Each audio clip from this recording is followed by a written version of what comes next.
बिस्मिल्लाहिर्रहमानिर्रहीम। अस्सलाम वालेकुम दोस्तों, आज मैं आपको सिखा रही हूँ ग्लूटेन फ्री रोटी बनाने का तरीका।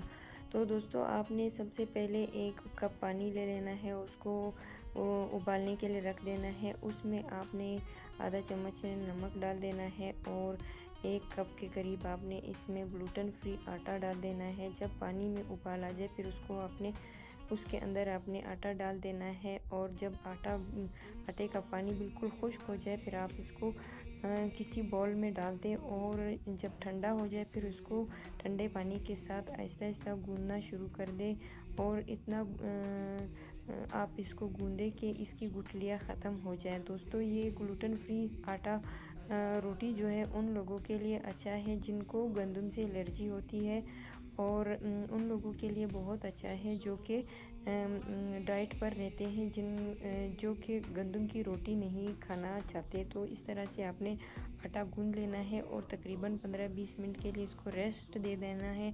रेस्ट देने के बाद आपने इस तरह से ग्लूटेन फ्री आटा जो है, जो खुश्क आटा है, वो आपने इस तरह ले लेना है और इस तरह के पेड़े आपने बना लेने हैं। और ये पेड़े आपने इस तरह बनाने हैं कि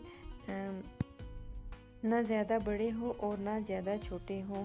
तो इस तरह से दोस्तों, इसका आटा ना बहुत ज़्यादा नरम गूंदा जाता है और ना ही बहुत ज़्यादा सख्त गूंदा जाता है। ये चूँकि गंदम की रोटी की तरह नहीं होता, इसलिए इसको गूंदना थोड़ा मुश्किल होता है।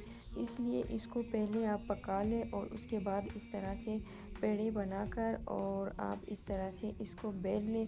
और दोस्तों, आपने तवा जो है ना वो पहले से गरम करके रखना है और तवा अच्छी तरह गरम करें। और क्योंकि जब आप ठंडे तवे पर इसको डालेंगे तो ये रोटी जो है सख्त हो जाती है। तो दोस्तों, आपने इस तरह से या तो बेलना की मदद से बेल लें या फिर हाथ की मदद से इस तरह से घुमाते हुए आपने बना लेना है। तो दोस्तों, आपने इसके किनारों को बहुत अच्छी तरह से दबाना है और तवे को गरम करके इसके ऊपर रोटी डाल दें और इसके ऊपर थोड़ा सा पानी आप छिड़क दें।